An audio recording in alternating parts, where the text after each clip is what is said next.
ఎస్పీఎస్యులో special courses మీరు ఏమి introduce చేస్తున్నారు? మీరు ఎలా విద్యార్థుల్ని ప్రాపర్ గైడెన్స్ ఇవ్వాలనుకుంటున్నారు? Sir Padampat Singha university under CSR programme కింద 2007లో జేకే సిమెంట్స్ వాళ్ళు ఉదయ్పూర్ రాజస్థాన్లో ఎస్టాబ్లిష్ చేశారనమాట. ఆ యూనివర్సిటీలో వచ్చేసి UG, PG and PhD programmes ఉంటాయి సార్.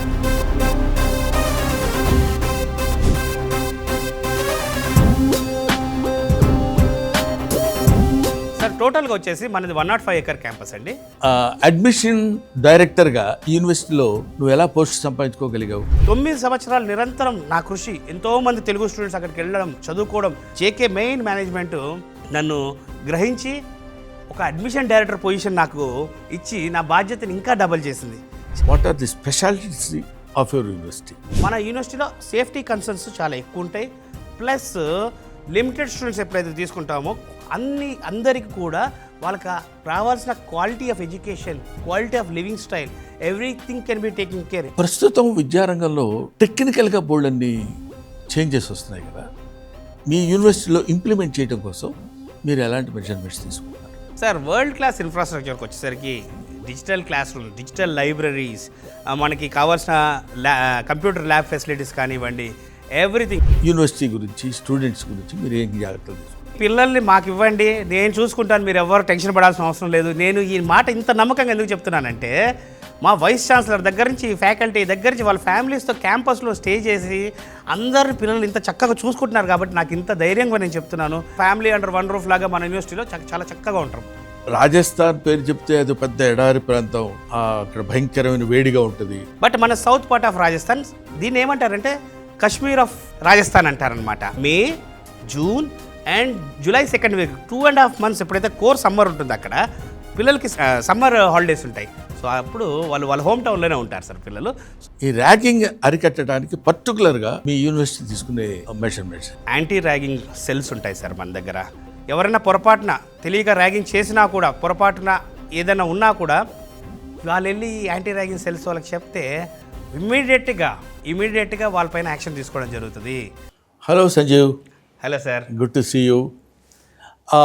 ఈ మధ్య విద్యా సంస్థల్లో వస్తున్నటువంటి, విద్యారంగంలో వస్తున్నటువంటి మార్పుల గురించి మీరు మాట్లాడటం, మీ వీడియోస్ అన్ని చూశాను.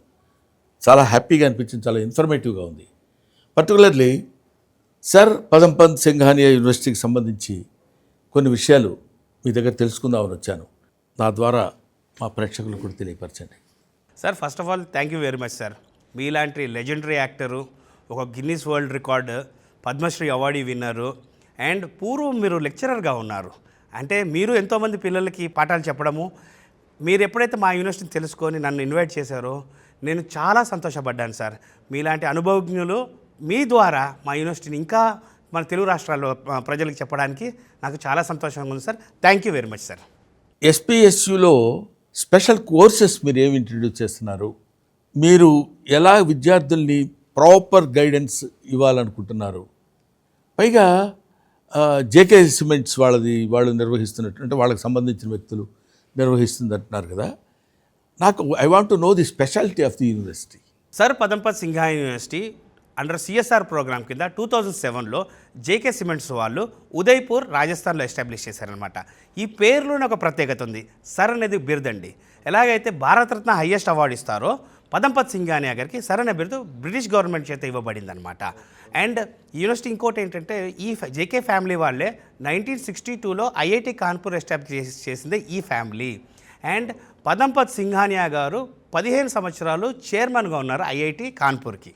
సార్ టోటల్గా వచ్చేసి మనది 105 ఎకర్ క్యాంపస్ అండి. మా యూనివర్సిటీలో వచ్చేసి UG, PG and PhD programmes ఉంటాయి సార్. ఎలా అంటే యూజీలో వచ్చేసి మా దగ్గర BBA LLB and BCA courses. And యూజీలో కూడా ఇంజనీరింగ్లో మా దగ్గర CSC, EC, mechanical, civil, biotechnology, bachelor of designing, BTech వచ్చేసరికి. And coming up to MTech, MBS and PhD courses మన యూనివర్సిటీలో ఆఫర్ చేస్తున్నాం అన్నమాట. ఐ థింక్ చాలా ఆశ్చర్యకరమైన విషయం ఏంటంటే, తెలుగువాడు అయ్యుండి అడ్మిషన్ డైరెక్టర్గా ఈ యూనివర్సిటీలో నువ్వు ఎలా పోస్ట్ సంపాదించుకోగలిగావు? సార్ నేను ఈ యూనివర్సిటీకి దాదాపుగా ఇది నాది 10th ఇయర్ అండి. 9 years నేను ఛానల్ పార్ట్నర్గా ఉన్నాను. దీనికన్నా ముందు ఎన్నో యూనివర్సిటీస్, ఎలాగైతే నా బీటెక్ నేను చెన్నైలో కంప్లీట్ చేశాను చెప్పాను, నా బీటెక్ అయిపోయిన తర్వాత అనేకమైన టాప్ మోస్ట్ కాలేజెస్కి నేను కన్సల్టింగ్ చేశాను అక్కడ. సో అక్కడ కన్సల్టింగ్ చేస్తున్న సమయంలో నేను అబ్జర్వ్ చేసింది ఏంటంటే, పిల్లలు బాగా చదివితే మేము చదివించామంటున్నారు, పిల్లలు బాగా చదవకపోతే మీ పిల్లలు బాగా చదవకపోతే మమ్మల్ని ఏం చేయమంటాం అనే పరిస్థితిలోకి ఎడ్యుకేషన్ సిస్టమ్ వచ్చేసింది. నాకు ఎక్కడో అసహనం, ఎందుకు యూనివర్సిటీస్ అనగానే ఎన్ని నెంబర్ ఆఫ్ అడ్మిషన్స్ తీసుకుంటారు సార్, చదువుకునే వాళ్ళు ఎక్కడైనా చదువుకుంటూ దూసుకెళ్ళిపోతారు సార్. మీడియంగా ఉన్న స్టూడెంట్స్ని లిమిటెడ్గా తీసుకుంటే వాళ్ళని పట్టించుకోవడానికి అవకాశం ఉంటుంది మనకి. అసలు వాళ్ళు ఏం చేస్తున్నారు, అబ్జర్వేషన్ ఏంటి, ఎందుకు వాళ్ళు సరిగ్గా చదవలేకపోతున్నారా, లేకపోతే ఎక్కడ ల్యాగ్ అవుతున్నారా అనేది చూసుకోవడానికి అవకాశం ఉంటుంది. ఆ సమయంలో మన తెలుగు ఫ్యాకల్టీ ఒకరు ఎస్పీఎస్యూలో అసిస్టెంట్ ప్రొఫెసర్గా చేస్తుంటే నన్ను ఒకసారి ఇన్వైట్ చేశారు. సార్ మీరు మా క్యాంపస్కి రండి, మా క్యాంపస్ చూడండి ఎలా ఉంటుందో అని అంటే నేను అక్కడికి వెళ్ళానండి. అక్కడికి వెళ్ళిన తర్వాత సార్ నాకు నచ్చింది 3 పాయింట్లు. లిమిటెడ్ స్టూడెంట్స్ తీసుకుంటారు, రెసిడెన్షియల్ క్యాంపస్, ఫ్యాకల్టీ అంతా క్యాంపస్లో ఉంటారు. సో వెంటనే డిసైడ్ అయ్యా, మనం ఏదైనా పని చేసినప్పుడు అవతల స్టూడెంట్స్ పేరెంట్స్ నుంచి కూడా మనకు ఒక రెస్పెక్ట్ ఉంటుంది. మనము జాయిన్ చేసిన తర్వాత మర్చిపోవడం ఉండకూడదండి. జాయిన్ చేసిన తర్వాత 4 సంవత్సరాలు, 3 సంవత్సరాలు వాళ్ళ గ్రాడ్యుయేషన్ బాధ్యతగా పట్టించుకోవాలనే కాన్సెప్ట్లో నేను ఛానల్ పార్ట్నర్గా జాయిన్ అయిన వ్యక్తిని 9 సంవత్సరాలు నిరంతరం నా కృషి, ఎంతోమంది తెలుగు స్టూడెంట్స్ అక్కడికి వెళ్ళడం, చదువుకోవడం, చాలా చక్కగా విదేశాల్లోకి వెళ్ళిపోవడం, మంచి మంచి జాబుల్లోకి వెళ్ళడం. 9 సంవత్సరాల తర్వాత మా main management, JK main management నన్ను గ్రహించి ఒక అడ్మిషన్ డైరెక్టర్ పొజిషన్ నాకు ఇచ్చి నా బాధ్యతని ఇంకా డబల్ చేసింది. ఛానల్ పార్ట్నర్ ఉన్నప్పుడే ఏ రోజు ఏ సమస్య ఉన్నా కూడా వదిలిపెట్టలేదు. ఇప్పుడు డైరెక్టర్గా నన్ను ఇంత మంచి పొజిషన్ నాకు నా మేనేజ్మెంట్ ఇచ్చినప్పుడు ఇంకా నా బాధ్యత డబల్ అయిపోయి నేను రెగ్యులర్గా క్యాంపస్లో, ఎక్కువ శాతం క్యాంపస్ ఉదయపూర్లోనే ఉంటాను. అండ్ మీ పిల్లలకి, ప్రతి స్టూడెంట్స్కి చెప్తున్నది ఒకటే, పేరెంట్స్కి చెప్తుంది ఒకటే, వాళ్ళ బాధ్యత 100% నా రెస్పాన్సిబిలిటీ. నేను కాలేజీలో లెక్చరర్గా పనిచేశాను. స్టూడెంట్స్ని ఎలాగా ఇంట్రెస్టింగ్గా ఎడ్యుకేషన్ లైన్ వైపు తిప్పాలి అంటే, మీరు చెప్పినట్టు రెసిడెన్షియల్ స్కూల్స్ అవి కాదు, వాళ్ళని ఎలాగా ఉత్తీర్ణులు చేసి గొప్పవాళ్ళని చేయాలని తాపత్రయపడ్డవాడిని. What's your support to the students from university? Sir చాలా మంచి పాయింట్ అండి. ఏంటంటే ఇప్పుడు ఎడ్యుకేషన్ సిస్టంలో నేను చెప్పినట్టే మా మా మా పని ఏంటంటే, మేము చెప్పేసాము తర్వాత మీరు చదువుకొని రండి అనే కాన్సెప్ట్ కాకుండా క్యాంపస్లోనే ఫ్యాకల్టీ ఉండడము, సాటర్డేస్ సండేస్ అడిషనల్గా వాళ్ళకి ఏదైనా సపోర్ట్ కావాలంటే, ఈరోజు ప్రతి ఒక్కరం టెక్నాలజీ గురించి మాట్లాడుతున్నాం. ఆర్టిఫిషియల్ ఇంటెలిజెన్స్, మెషిన్ లెర్నింగ్ అంటున్నాం, క్లౌడ్ టెక్నాలజీ, డేటా సైన్స్, ఇన్ని టెక్నాలజీస్ గురించి మాట్లాడుతున్నామే. కానీ ఈ టెక్నాలజీస్ కన్నిటికీ ఏంటంటే ప్రాక్టీస్ చాలా ముఖ్యం సార్. ఎవరైతే ఎక్కువగా ప్రాక్టీస్ చేస్తారో బ్రహ్మానందం గారు, గ్యారంటీకి సార్ నేను ఏం చెప్తున్నానంటే 100% పిల్లలు ఎక్కువ ప్రాక్టీస్లో 100% సక్సెస్ అవుతారు. సో ఆ సక్సెస్ కూడా ఏంటి, వాళ్ళ ఎక్స్పర్ట్ ఫ్యాకల్టీతో వాళ్ళ బ్యాకప్ ఉండడము. అండ్ ఇంకో విషయం అండి, ఇప్పుడు ఏంటి ఇక్కడ పిల్లలు మన ఈ ఏజ్ గ్రూప్ ఎలా ఉంటుంది అంటే, పిల్లలు సాయంత్రం మనకి డే స్కాలర్గా ఇంటి నుంచి వెళ్ళి రావడము, సాయంత్రం వచ్చిన తర్వాత వాళ్ళ ఏజ్ గ్రూప్ వాళ్ళు ఎంతమంది ఉంటారండి? చాలా తక్కువ మంది ఉంటారు. మన దగ్గర రెసిడెన్షియల్ అవ్వడం వలన క్యాంపస్లోనే వాళ్ళ ఏజ్ గ్రూప్ వాళ్ళందరూ ఒక దగ్గర ఉండడము, నాలెడ్జ్ షేరింగ్ అంటాం. ఫస్ట్ ఆఫ్ ఆల్ ఏంటంటే సబ్జెక్ట్ నాలెడ్జ్ షేరింగ్. ఏది, ఒక సబ్జెక్ట్ టాపిక్ నాకు బాగా అర్థమవచ్చు, ఒక సబ్జెక్ట్ మీకు బాగా అర్థమవచ్చు. సో వీళ్ళిద్దరూ ఒక్కొక్క టాపిక్ షేర్ చేసుకోవడము. ఒకవేళ అప్పుడు కూడా క్లారిటీ రానప్పుడు Saturday Sunday faculty additional support తీసుకోవడం అనేది మన యూనివర్సిటీ నుంచి బ్రహ్మాండంగా ఉంటుందండి. మోస్ట్ ఇంట్రెస్టింగ్ క్వశ్చన్ అండి, ఈ ఎస్పీఎస్యు యూనివర్సిటీలో స్కాలర్షిప్స్ ఇస్తున్నారు కదా, అవి స్కాలర్షిప్స్ ఎలా ఇస్తున్నారు, ఏ ప్రామాణికంతో మీరు ఆ స్కాలర్షిప్స్ వాళ్ళకి అందేటట్టు చేస్తున్నారు? Being a CSR program, JK cements వాళ్ళు ఆల్మోస్ట్ ఒక 22 crores వరకు స్కాలర్షిప్ ఇస్తున్నారు సార్. ఈ స్కాలర్షిప్ కూడా ఫస్ట్ ఇయర్ ఇచ్చి సెకండ్ ఇయర్ CGPA లేకపోతే మళ్ళీ ఫుల్ ఫీజు కట్టమండం అనేది ఉండదు. 4 years సేమ్ స్కాలర్షిప్ ఉంటుంది. అండ్ మెరిటోరియస్ స్కాలర్షిప్ అంటాం అనమాట. ఇది స్టూడెంట్స్కి ఎవరికైనా, స్టూడెంట్స్కి 10th or ఇంటర్మీడియట్లో 90 above ఉందంటే స్ట్రైట్ అవే 60% స్కాలర్షిప్. 80 to 90 మధ్యలో ఉంది స్టూడెంట్స్కి ఎవరికైనా 10th or ఇంటర్లో 50% స్కాలర్షిప్. లేదు 60 to 80 మినిమం మన దగ్గర ఏంటంటే 60% మినిమం ఉండాలి. 60 to 80 మధ్యలో ఉంది అంటే 40% స్కాలర్షిప్ ఫర్ 4 years ఉంటుందండి. సో అందువల్ల మనది చాలా తక్కువ ఫీజుల్లో యూనివర్సిటీ ఇన్ని ఫెసిలిటీస్ సిఎస్ఆర్ ప్రోగ్రామ్ కింద జేకే స్పాన్సర్ చేస్తుంది కాబట్టి రన్ చేయగలుగుతున్నాం సార్. మోరోవర్ జేకే వాళ్ళు అంత 22 crores of rupees for the students as scholarships అంటే అప్రిషియేట్ చేయాల్సిన విషయం. సంజీవ్ గారు, తెలుగు రాష్ట్రాల్లో బ్రహ్మాండమైన యూనివర్సిటీస్ ఉన్నాయి, స్టాండర్డ్ యూనివర్సిటీస్ ఉన్నాయి, ఆ, పెద్ద పెద్ద ర్యాంక్స్ తెచ్చుకున్న యూనివర్సిటీస్ ఉన్నాయి. ఇవి వదులుకుని మీ యూనివర్సిటీకి ప్రత్యేకంగా రావడానికి what are the specialities of your university? Sir చాలా మంచి ప్రశ్న సార్ ఇది. ఏంటంటే నేను అంటుంది, నాకు ఏ యూనివర్సిటీస్ కూడా అన్ని యూనివర్సిటీస్ అంటే అన్ని యూనివర్సిటీస్ స్టాండర్డ్, ఇప్పుడైతే యూనివర్సిటీ స్టాండర్డ్స్ వస్తాయో ఆల్ ఫెసిలిటీస్ ఉంటేనే యూనివర్సిటీ స్టాండర్డ్స్ వస్తాయి. కానీ యూనివర్సిటీస్ అనేసరికి ఏమవుతుంది, 5,000 మంది నుంచి 20,000 మందిని స్టూడెంట్స్ని, అంటే I'm talking about the students, 5,000 to 10,000 వరకు ఒక్కొక్క యూనివర్సిటీ తీసుకుంటే, when the number increases, when there is a large number of students in a group in a university, వాళ్ళకి ఎప్పుడు చూసినా ఎడ్యుకేషన్ ఒకటే కాదు సార్, ఎడ్యుకేషన్తో పాటు క్వాలిటీ ఆఫ్ లివింగ్ లైఫ్ ఏంటి, హాస్టల్ ఫెసిలిటీలో అనుకోండి, లేకపోతే ఫుడ్లో అనుకోండి, ప్రతిదీ వాళ్ళు అందాల్సిన దాంట్లో ఖచ్చితంగా అన్లిమిటెడ్ సీట్స్ ఉంటే పిల్లలకి 100% ఉండదు.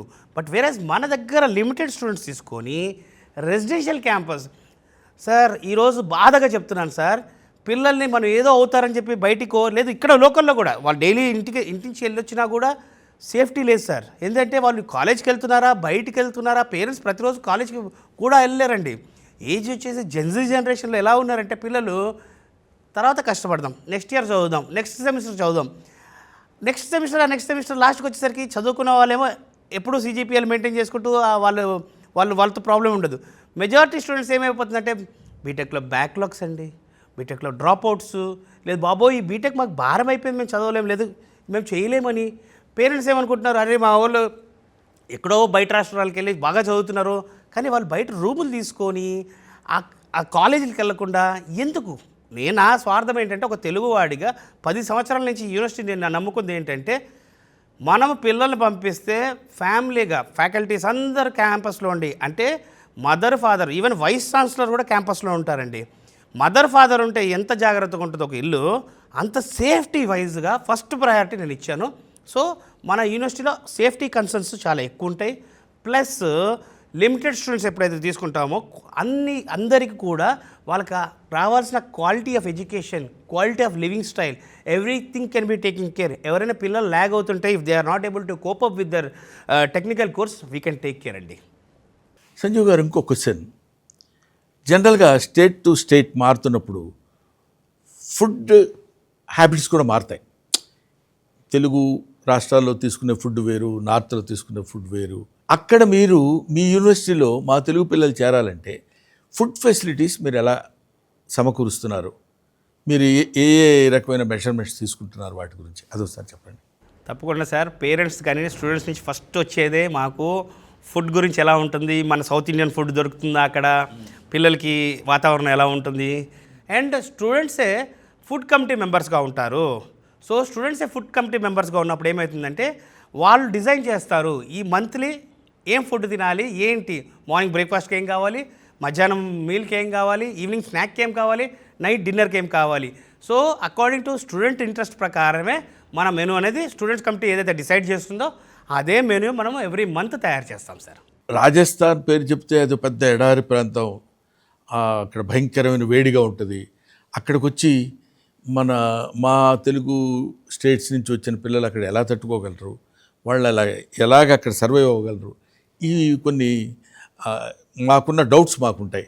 అవి మీరు ఎలా క్లియర్ చేస్తారు? సార్, రాజస్థాన్ ఈజ్ ద ఇండియాలోనే బిగ్గెస్ట్ స్టేట్ వచ్చి రాజస్థాన్ సార్. మనం సౌత్ పార్ట్ ఆఫ్ రాజస్థాన్లో ఉంటాం.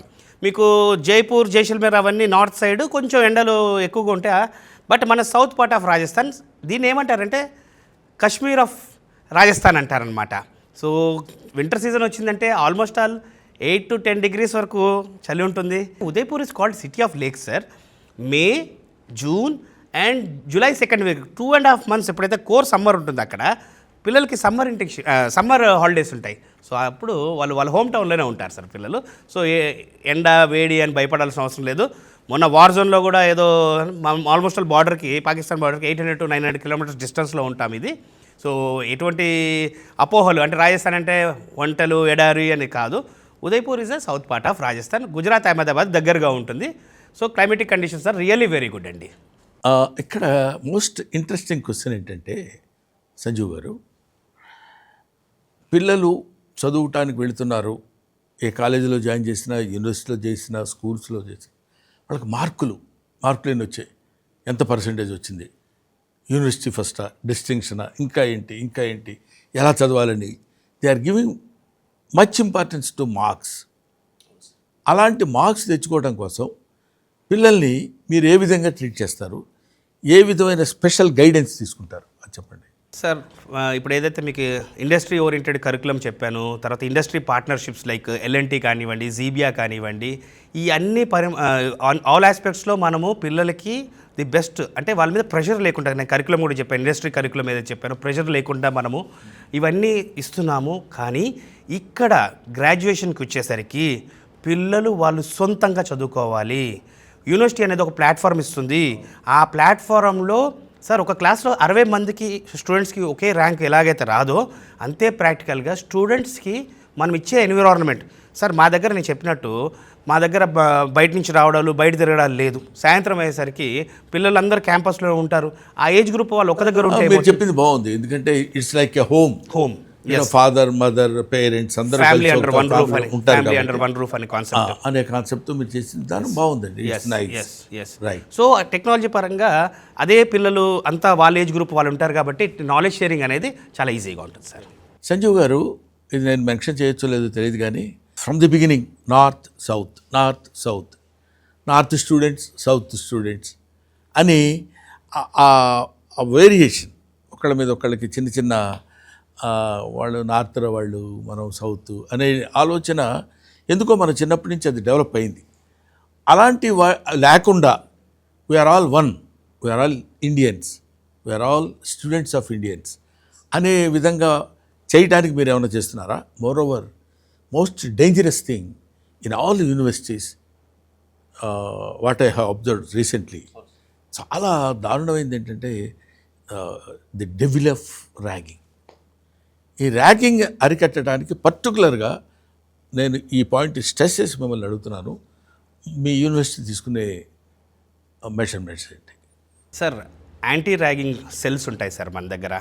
ఈ రోజు వరకు కూడా 2007 నుంచి స్థాపించి ఈ రోజు వరకు కూడా మన క్యాంపస్లో ఒక్క ర్యాగింగ్ కంప్లైంట్ కూడా, అంటే ఆ ఎన్విరాన్మెంటే లేదు సార్.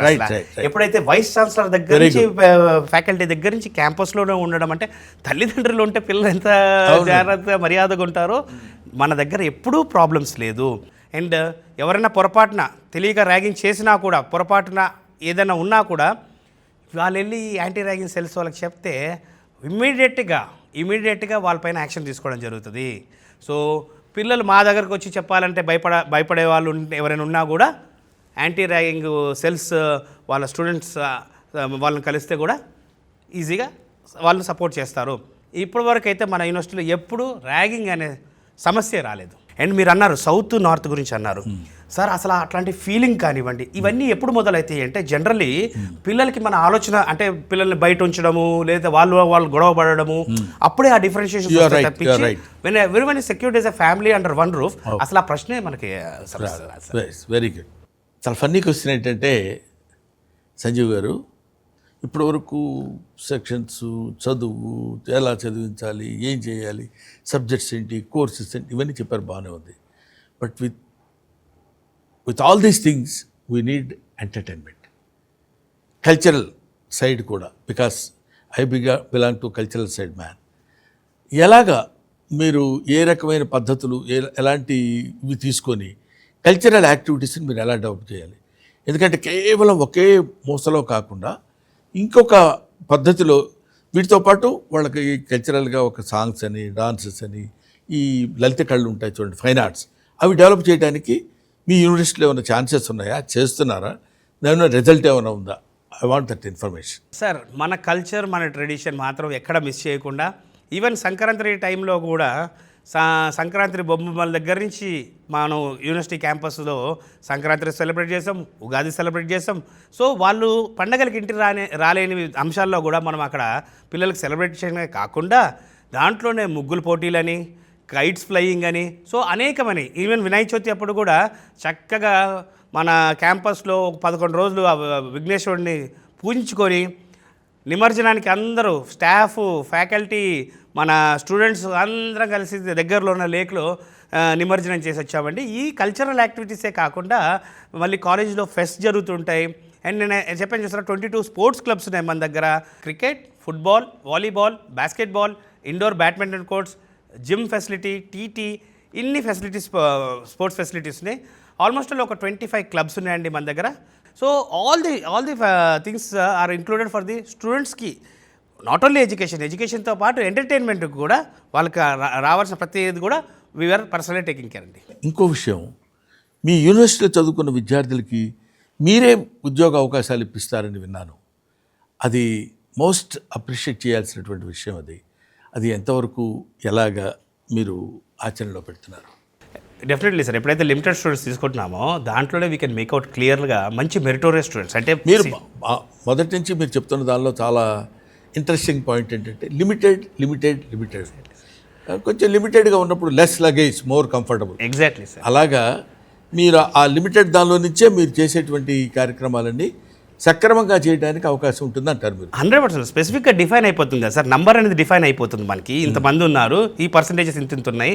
సో అది కాకుండా ఎల్ఎన్టీ ఎడ్యుటెక్ ప్రోగ్రామ్స్ ఏవైతే ఇండస్ట్రీ పార్ట్నర్షిప్స్ ఇవన్నీ ఉన్నాయో, ఇవే కాకుండా మనం ఇండస్ట్రీ ఇంటర్న్షిప్ ప్రోగ్రామ్స్ పిల్లలకి ఏంటంటే సమ్మర్ వెకేషన్ చెప్పాను కదా సార్. ఆ సమ్మర్ వెకేషన్లో ఇంటర్న్షిప్ ప్రోగ్రామ్ ఆపర్చునిటీస్ ఇవన్నీ కల్పించడము, ప్రాక్టికల్ మోరార్ థియరిటికల్ కాకుండా ప్రాక్టికల్గా పిల్లల్ని ఇండస్ట్రీ రెడీ కరికులంతో వాళ్ళని మనం చేస్తున్నాం. రైట్. ప్రస్తుతం విద్యారంగంలో టెక్నికల్గా బోల్డన్ని చేంజెస్ వస్తున్నాయి కదా, మీరు వాటిని మీ యూనివర్సిటీలో ఇంప్లిమెంట్ చేయడం కోసం మీరు ఎలాంటి మెజర్మెంట్స్ తీసుకుంటున్నారు? సార్, వరల్డ్ క్లాస్ ఇన్ఫ్రాస్ట్రక్చర్కి వచ్చేసరికి digital class room, digital libraries, మనకి కావాల్సిన కంప్యూటర్ ల్యాబ్ ఫెసిలిటీస్ కానివ్వండి, everything. Not only digital class rooms అండి, ఈవెన్ హాస్టల్స్ కూడా ఇంక్లూడ్ అయి ఉంటాయి.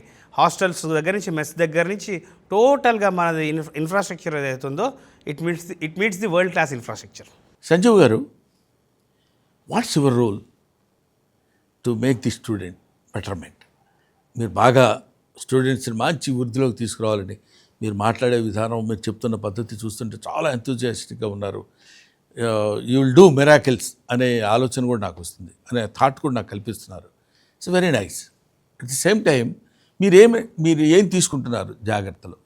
మీరు చెప్తున్నారు ఇందాటి నుంచి మేము ఇలాగండి అలాగండి అని. Okay, we accept that. Particularly ఈ విషయంలో మీరు పర్సనల్గా, సంజీవ్ పర్సనల్గా యూనివర్సిటీ గురించి, స్టూడెంట్స్ గురించి మీరు ఏం జాగ్రత్తలు తీసుకుంటున్నారు? నేను ఒకప్పుడు ఛానల్ పార్ట్నర్గా ఉన్నప్పుడే ఎవరైనా స్టూడెంట్స్ జాయిన్ చేసినా వాళ్ళు కంప్లీట్ అయ్యేంత వరకు బాధ్యత తీసుకునేవాడు సార్. సో నేనేంటంటే మీ ద్వారా ప్రతి పేరెంట్స్కి కన్వే చేసేది మెసేజ్ ఏంటంటే, మీ పిల్లల్ని మాకు ఇవ్వండి, నేను చూసుకుంటాను, మీరు ఎవరు టెన్షన్ పడాల్సిన అవసరం లేదు. నేను ఈ మాట ఇంత నమ్మకంగా ఎందుకు చెప్తున్నానంటే, మా వైస్ ఛాన్సలర్ దగ్గర నుంచి, ఫ్యాకల్టీ దగ్గర నుంచి, వాళ్ళ ఫ్యామిలీస్తో క్యాంపస్లో స్టే చేసి అందరు పిల్లలు ఇంత చక్కగా చూసుకుంటున్నారు కాబట్టి నాకు ఇంత ధైర్యంగా నేను చెప్తున్నాను. అసలు చాలామంది పేరెంట్స్లో కన్ఫ్యూజన్ ఉంది. చాలామంది పేరెంట్స్కి అయ్యో బయటికి పంపిస్తున్నాము, ఎలా ఉంటున్నారో ఏముంటున్నారో ఏమి టెన్షన్ పడాల్సిన అవసరం లేదండి. ఫ్యామిలీ అండర్ వన్ రూఫ్ లాగా మన యూనివర్సిటీలో చాలా చక్కగా ఉంటాం. 100% ప్లేస్మెంట్స్ అని ప్రతి యూనివర్సిటీ వదలగొట్టేస్తుంది. Is it possible Sanjeev garu? Brahmananda గారు, చాలా మంచి క్వశ్చన్ సార్ ఇది. ఎందుకంటే అందరూ 100% ప్లేస్మెంట్ అని చెప్తున్నారు కానివ్వండి, తీసుకున్న వాళ్ళందరూ ప్లేస్మెంట్ చేయడం ఎట్లా సాధ్యపడుతుంది సార్? 100% ప్లేస్మెంట్ అంటే ఏంటనేది నేను చెప్తాను చూడండి మీకు. ఎలిజిబిలిటీ క్రైటీరియా అని ఒకటి ఉంటుంది. స్టూడెంట్కి 8 to 8.5 మినిమం CGPA ఉండాలి. ఇంటర్న్షిప్ ప్రోగ్రామ్స్ మినిమం ఒక 2 ఇంటర్న్షిప్ ప్రోగ్రామ్స్ చేసి ఉండాలి. తర్వాత వర్క్షాప్స్, ముఖ్యంగా ఏంటంటే అనేక రకమైన వర్క్షాప్స్ ఉన్నాయి. దాంట్లో ఒక్క వర్క్షాప్ గురించి చెప్తాను. Communication skills. ఈరోజు ప్రతి స్టూడెంట్కి, పేరెంట్కి గూగుల్, మైక్రోసాఫ్ట్లో జాబ్ రావాలంటున్నారు, కానీ కమ్యూనికేషన్ స్కిల్స్లో చాలా నిల్లుగా ఉంటున్నారు. Student has to practice himself. Student practice చేయాలి ఇవన్నీ. దీని తర్వాత మినీ ప్రాజెక్ట్ ఇంత లిస్ట్ ఉంది సార్. ఇంత లిస్ట్ ఎవరైతే కంప్లీట్ చేస్తారో ఖచ్చితంగా వారు 100% ప్లేస్ అవుతారు. ఈ సర్ పదంపద్ సింఘానియా యూనివర్సిటీకి అకాడమిక్ క్యాలెండర్ ఏమైనా ఉందా? Yes sir, SPSU sir Padampad Singhania university మేము అకాడమిక్ క్యాలెండర్ ఫాలో అవుతాం. సో పిల్లలు ఎప్పుడైతే జాయిన్ అవుతారో అప్పుడే వాళ్ళకి అకాడమిక్ క్యాలెండర్ అనేది ఇవ్వబడుతుంది. సో దాని ద్వారా పిల్లలకి ఏం జరుగుతుందంటే, వాళ్ళకి ఎన్ని వర్కింగ్ డేస్ ఉన్నాయి, ఎప్పటి నుంచి వాళ్ళ ఎగ్జామ్స్ ఉన్నాయి, ఎప్పుడు వాళ్ళ హాలిడేస్ ఉన్నాయని కొద్దిగా మెంటల్గా ప్రిపేర్ అయి ఉంటారు. అండ్ హాలిడేస్ కూడా ముఖ్యంగా ఏంటంటే, దూర ప్రాంతాల నుంచి పిల్లలు వస్తున్నారు కాబట్టి అక్కడ వాళ్ళ ట్రైన్ రిజర్వేషన్స్ అనుకోండి ముందుగా చేసుకుంటే ఫ్లైట్ టికెట్స్ కూడా చాలా తక్కువ రేట్లో పడతాయి. సో ముందుగానే అకాడమిక్ క్యాలెండర్ అనేది జాయిన్ అయిన వెంటనే ఇచ్చేస్తాం సార్. జనరల్గా యూనివర్సిటీస్ ఆగస్టు సెప్టెంబర్లో స్టార్ట్ అవుతాయి కదా అకాడమిక్ ఇయర్స్ నాకు తెలిసి. అటువంటిది మీరు ఎర్లీగా స్టార్ట్ చేయాలని ఎందుకు అనుకుంటున్నారు? సార్ యాక్చువల్లీ చెప్పాలంటే ఇక్కడ ఇక్కడ కౌన్సిలింగ్స్ అయిపోయి ఇవన్నీ అయిపోయేసరికి మనకి ఆగస్టు సెప్టెంబర్ అవుతుంది. బట్ మనది మాత్రం జూలై ఫస్ట్ వీక్ నుంచి కాలేజ్ స్టార్ట్ అయిపోతుంది. This the only university in India which is offering 1 month induction classes, orientation classes, workshops, తర్వాత ఇండస్ట్రీ ఎక్స్పర్ట్స్ ఇవన్నీ చేపిస్తున్నాం. ఎందుకంటే ఈరోజు మనం అందరం టెక్నాలజీ గురించి మాట్లాడుకుంటున్నాము. కానీ ఈ టెక్నాలజీ అనేది ఎవరు ఫస్ట్ తెలుసుకోవాలంటే స్టూడెంట్ తెలుసుకోవాలి. ఒక 1 month కనుక ఈ ప్రాక్టీస్ అంతా చేపిస్తే తను తీసుకున్న కోర్స్, దాన్ని ఏదైతే ఎంచుకున్నాడో కోర్స్, ఈరోజు వాళ్ళ బ్రదర్ చెప్పాడనో వాళ్ళ రిలేటివ్స్ చెప్పారనో ఒక కోర్స్ ఎంచుకుంటున్నారు. కానీ 1 month వాళ్ళు అక్కడికి వచ్చి ఎక్స్పీరియన్స్ చేస్తే they will understand what course they are going to study. If any changes కావాలంటుకోవడం కూడా వాళ్ళు ఇంటర్నల్గా కోర్స్ అనేది చేంజ్ చేసుకోవడానికి ఆపర్చునిటీ ఉంటుంది వాళ్ళ బ్రైట్ ఫ్యూచర్ కోసం. యూనివర్సిటీలో హాస్టల్ ఫెసిలిటీస్ గురించి చెప్పండి. సార్ మా క్యాంపస్లో ఒకే టైప్ హాస్టల్స్ ఉంటాయి సార్. అందరు కూడా 2 షేరింగ్ మాత్రమే ఉంటుంది. పర్ రూమ్ 2 షేరింగ్ మాత్రమే స్టూడెంట్స్కి. సో 2 షేరింగ్ అంటే ఒక ఫ్యాన్ ఒక లైట్ వేసి పక్కపక్కన 2 బెడ్లు వేస్తే సరిపోతాయి. కానీ జేకే వాళ్ళు ఎలా ఆలోచించారంటే ఆ ఏజ్లో పిల్లలు ఒకరు ఫ్యాన్ కావాలంటారు, ఒకరు వద్దనొచ్చు, ఒకరు లైట్ వేసుకొని చదువుకోవాలంటారు, ఒకరు నిద్రపోవాలనొచ్చు. సో రూమ్లోకి ఎంటర్ కాగానే 5 feet వాల్ పార్టీషన్ ఉంటుంది. ఆపోజిట్ బెడ్స్ ఉంటాయి సపరేట్. ఎవరు ఫ్యాన్ వాళ్ళకి, ఎవరు లైట్ వాళ్ళకి, ఎవరు కబోర్డ్ వాళ్ళకి, ఎవరు విండో వాళ్ళకి సపరేట్గా ఈ ఫెసిలిటీ ఉంది సార్. వాష్రూమ్స్ వచ్చేసి ఎవ్రీ 5 rooms కామన్ వాష్రూమ్స్ ఉంటాయి. ఎందుకు అంటే పిల్లలు జనరల్ చెప్పాలంటే పిల్లలు ఆ ఏజ్లో హైజీనిక్ మెయింటైన్ చేయరు కాబట్టి బయట కామన్గా ఉండి మా సూపర్వైజర్స్ దాన్ని మెయింటైన్ చేస్తూ ఉంటారు. పేరెంటల్ పోలీసింగ్ అని కొత్తగా ఏదో ఇంట్రడ్యూస్ చేశారంట, ఏంటి దాని ఇన్ఫర్మేషన్ చెప్పండి. సార్ పేరెంటల్ పోలీసింగ్ అంటే నేను ఇప్పుడు చెప్తున్నాను చూడండి సరే, దాదాపుగా ఇన్ని ఇయర్స్ ఎక్స్పీరియన్స్లో ఎంత చూస్తున్నా కూడా ఎంత మనం పిల్లల్ని కంట్రోల్ చేసినా ఏం చేసినా వాళ్ళ వయసు అట్లాంటిది. సో నాకు ఒక ఆలోచన కలిగింది ఏంటంటే, ఇప్పుడు మన దగ్గర తెలుగు రాష్ట్రాల నుంచి ఒక 600 మంది 800 మంది దాకా అడ్మిషన్ తీసుకుంటున్నారు. నేనేమంటానంటే పేరెంట్స్, మీరు ఒక్కొక్క పేరెంట్ నేను కొన్ని స్లాట్స్ ఇస్తాను. ఓకే, ఇప్పుడు ఫర్ ఎగ్జాంపుల్ జూలై నెలలో ఒక వారం రోజులు ఒక మదర్ ఫాదరు, ఇంకో మదర్ ఫాదర్ అంటే 4. మీకు క్యాంపస్లోనే అకామిడేషను, ఫుడ్ అన్నీ నేను ఇస్తా. మీ పిల్లల కోసం ఒక వారం వచ్చి ఉండండి. వారం వచ్చిన రోజు మీ అబ్బాయిని చూడమని చెప్పట్లా, అందరు పిల్లల్ని చూడండి. అసలు కాలేజ్ అయిపోయినాక ఏం చేస్తున్నారు, మేమెంత రూల్స్ పెట్టినా ఏమైనా తప్పు చేస్తుంటే మీరు ఒక తల్లిదండ్రులుగా వాళ్ళని అడగచ్చు, ఏంటమ్మా ఇది ఏంటి విషయం. అలా కాకుండా ఫుడ్ బాగోకపోతే కూడా మీరు మాకు డైరెక్ట్గా ఏం ఫుడ్ పెడుతున్నాము, అక్కడ ఏం క్వాలిటీ ఫుడ్ పెడుతున్నాము అంటే 24 గంటలు 365 days పేరెంట్ పోలీసింగ్, ఒక తల్లిదండ్రుల యొక్క పర్యవేక్షణలో ఒక యూనివర్సిటీ ఆలోచన అనేది ఫస్ట్ టైం ఇన్ ఇండియా. ఎస్పీఎస్యూకి నేను చెప్పడము, మా వీసీ సార్కి, ఆయన చాలా బాగుంది ఈ ఆలోచన. ఎందుకంటే పేరెంట్స్ సమక్షంలోనే యూనివర్సిటీ రన్ అవుతుంది కదా సార్. సో ఆ ఆలోచనకి ఓకే చేయడము, ఈ ఇయర్ నుంచి పేరెంట్ పోలీసింగ్ ఇన్వాల్వ్ చేస్తాము. సో నేనంటూ ఈ 600 నుంచి 800 మంది పేరెంట్స్ ఎప్పుడు వాళ్ళు వీలుంటే ఒక్క వారం మనం లిస్ట్ ఇస్తాము. లిస్ట్ ప్రకారం 1 week వచ్చి క్యాంపస్లో ఉంటే అన్ని ఫెసిలిటీస్ మనమే చూసుకొని ఒక పేరెంట్ పోలీసింగ్కి పాలసీని ఇంట్రడ్యూస్ చేయాలని చెప్పి నా కోరిక సార్. వెరీ గుడ్ సంజీవ్, చాలా హ్యాపీగా ఉంది. My happiness knows no bounds. ఎందుకంటే ఒక యూనివర్సిటీ వాళ్ళు తీసుకోవాల్సిన జాగ్రత్తలు, పర్టికులర్లీ స్టూడెంట్స్ సైడ్ నుంచి వాళ్ళు తీసుకోవాల్సినటువంటి విధి విధానాలు ఎలా ఉండాలి, అవి మరీ ఎక్కి దాన్ని పనిషబుల్గా కాకుండా సాఫెన్గా వాళ్ళకి చెప్పి వాళ్ళ యొక్క భవిష్యత్తుని ఎట్లా తీర్చిదిద్దాలనేది, పర్టికులర్లీ అందరూ కలిసి రెసిడెన్షియల్గా ఉండటం, వైస్ ఛాన్సలర్ దగ్గర నుంచి అందరూ ఒకే క్యాంపస్లో ఉంటాం, ఇలాంటివన్నీ వాళ్ళకి చేకూర్చి వాళ్ళకి ఇట్లాగా ఎలా ఉండాలి అని హాస్టల్ ఫెసిలిటీస్ కానీ, ఇప్పుడు మీరు చెప్పేది చూస్తుంటే ఇంత మంచి యూనివర్సిటీ, రియలీ చాలా బాగుంది యూనివర్సిటీ, డెఫినెట్గా పిల్లలు ఇక్కడ చదువుకుంటే బాగుంటారనే ఆలోచన కూడా నాకు కలుగుతుంది. బట్ ఒకటి మాత్రం నేను చెప్పగలను, మన ఇద్దరం మాట్లాడుకున్నప్పుడు బాగుండొచ్చు, పేరెంట్స్ యు గో అండ్ వాళ్ళ దగ్గరికి వెళ్ళి చూసుకుని అన్ని విధాలుగా అద్భుతంగా ఉంది అనుకుంటే మీ పిల్లల్ని అక్కడ చేర్చండి. వాళ్ళు మనకి నార్త్ సౌత్ అనే భేదం లేదు, ఫుడ్ తేడా లేదు, అక్కడ ఉన్నటువంటి ఎన్విరాన్మెంట్ తేడా లేదు, వీటన్నిటికి కావాల్సిన శ్రద్ధ తీసుకుంటున్నారు. కాబట్టి I wish you all the best my dear Sanjeev. Once again you will hit the headlines. Thank you. Thank you so much, sir. I don't have really words. I can only say thank you very much, sir. Thank you.